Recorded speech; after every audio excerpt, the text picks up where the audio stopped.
Alright vlog, today I'm gonna be telling y'all how much I made monthly off my Lexus ES350, putting it on the rental fleet.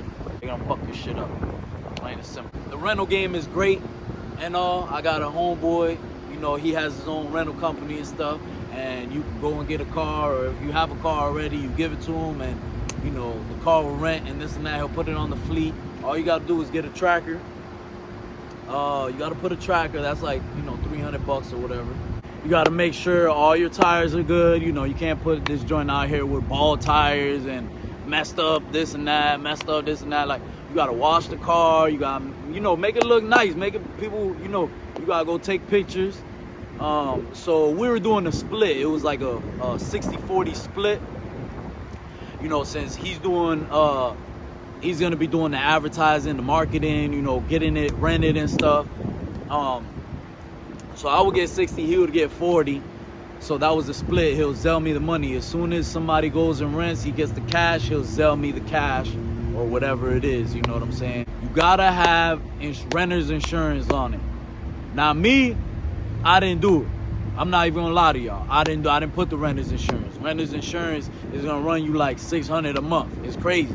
For that, you know, for the profits that I'm gonna tell you, if you minus the 600 from the profits, you man, listen, man, you might as well go work at McDonald's.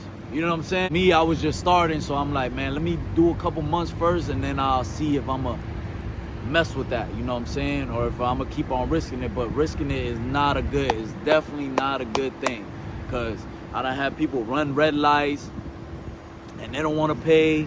You know what I'm saying? So it's like, imagine something happens to the car, people aren't gonna want to pay for it.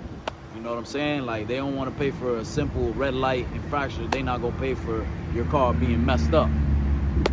Plain and simple. That's something you gotta factor in and think about. Also, you gotta remember, people gonna be smoking in your shit, people gonna be driving your shit how they want to drive this shit. Your shit's gonna get fucked up. You can't love the car and be like, oh, this is my baby. Nah, they gonna fuck this shit up. Alright, so for the first month, I made 1,360 bucks. You know what I'm saying? Yeah, shit swinging. But problem is, the expenses started coming. You know what I'm saying? It rented out for a couple trips. You know, I think it was like, it was 4 trips in total. You know, 4 trips, you know, it might have been people that had the car, right? They'll rent it for, let's say, they'll be like, hey, let me get a week. And then they'll call back and extend for more days. So anyways, the total was 1,360, right? My expenses, though, started coming pretty fast. So oil change, I had to get a new battery because the battery that I had in the car was, it was dying. The car wouldn't turn on. The people would call us, hey, the car's not turning on, because of the fact of me putting in the tracker and I had a regular battery in the car.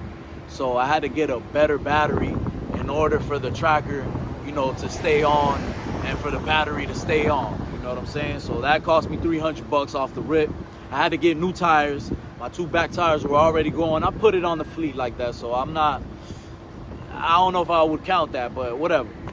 And then, you know, obviously installing the tires, and then rotors and brakes. That's 500 off the rip. I had to change those.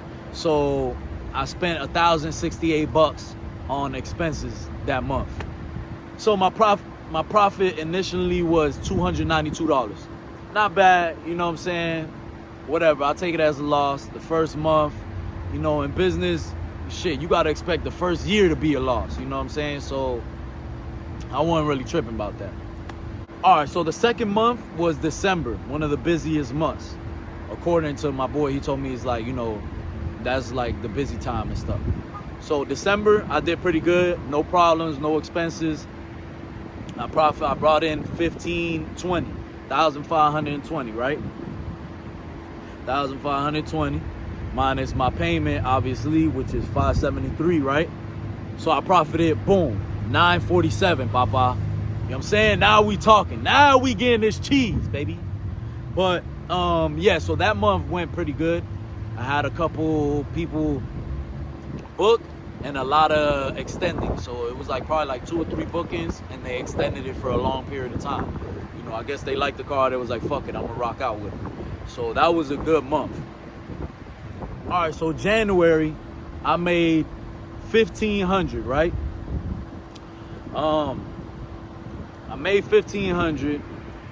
Expenses brought me to $1,275 minus my payment, which is $573. I totaled a total of $702. Not bad, you know what I'm saying? Not bad for my first couple months in the game. Another thing is like people, you know, people say, yeah, you get to drive your car for free and this and that. That's cool, like you do, but it won't be for long though. You see what I'm saying? Like people don't tell you that part. Like, okay, you want to drive your car for free, right? You put it on there, it's gonna be renting all the time. It's gonna be renting. If you want to make money, you gotta rent it all the time. So what are you gonna drive it 4 or 5 days out of the month? It's not gonna work. You know what I'm saying? And the way it worked for me too was I just gave him the car because I got another car. I got a 350Z. So I just would give him the car, my boy. I'd give him the car. I'd be like, hey, you keep it at your house. Whenever they want to book, just send me the money. Let me know if it needs maintenance, and that's it. We ready to go.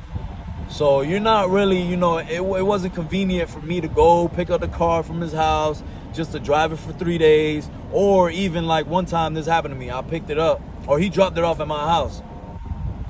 And it was, I think it was like early morning or whatever, like probably like 1 or something. It was in the daytime, afternoon. And that same night, people booked. So it's like, almost like, man, I don't even want to drive this shit. You know, I'd rather just, whenever they book, just keep it there. I don't even want to drive it. You have to almost get a car and just be like, hey, this is it. This is my, like, you know, this is going to make me my money, and I have another car to drive around. Because you can't have a set schedule with people booking and then you don't have a car and this and that. How you going to get to work and all this other stuff, you know? So that's one thing that you got to come to the conclusion that, okay, I got to have another car and I got to leave this to the person. So look, this is one of the things, you probably can't see it too much in the video, but let's see if you can see it right here. It might be on the other side. So right here, like, boom. You know, I never had that. It's almost like it's rusted there. I got to get it detailed again. And it's almost like somebody went into a neighborhood. You probably can't see it too much in the light. Went in the neighborhood and like ran through the pole or whatever. And it just damaged all of this stuff right here. You know, that's a little minor detail, but you know, it's going to cost me some money. This is another thing. Somebody left the sunroof open and it got all rained on and, you know, it got all stained and stuff. So let me show you the other thing also. So the other thing is the seat.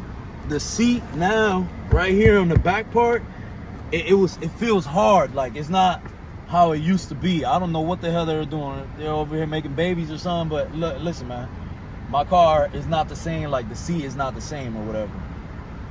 Minor stuff though. I'm not worried about all that stuff. Really, what I'm worried about is my mileage going up really quickly. So before I started, when I started and gave the car in, it was at like roughly like 39,000, you know, let's say 39,500 miles. Within 3 months, they put like 10,000 miles on the car. Now, this was my fault not telling my boy to put a mileage cap on it. You know what I'm saying? Because when you run up the miles, your value is decreasing quickly. You see what I'm saying? So if you ever go to sell the car, which that's what I'm going to do one day. I don't plan on staying with this car forever. You're going to get less for the car. So let's say you owe a lot of money on the car and then you go to sell it, you're going to be underwater.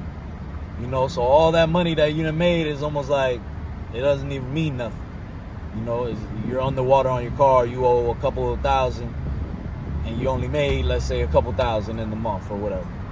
You know, so the mileage goes up real quick. You'd have to tell the people, hey, there's got to be a mileage cap. That's a smart thing to do. That was the dumb thing that I didn't do and been like, yo, you got to do this and that. So to me, it's not fully worth it. In my situation, it's not fully worth it. You know, because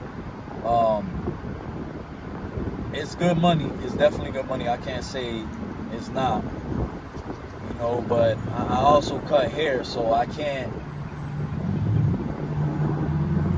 don't need the money as much as what I'm doing. I don't need it like as badly. Now, if you're just gonna do this, that's fine. You'll make some good bread quick too, you know. But if you got other stuff going on and your schedule's not flexible, you're gonna have a hard time trying to get all this shit done. Because I got a flexible schedule, you know. And let's say the car comes back, but it needs tires. Now, boom, and then there's a reservation the next day. Or let's say in 2 days. What if you don't have time to do it in 2 days? I'm a barber, I'm flexible schedule, so I could go get it done, you know, book my clients accordingly or whatever. But I'm still missing out on time that I gotta do in my business to come to this business. So it doesn't, for me, it doesn't work out.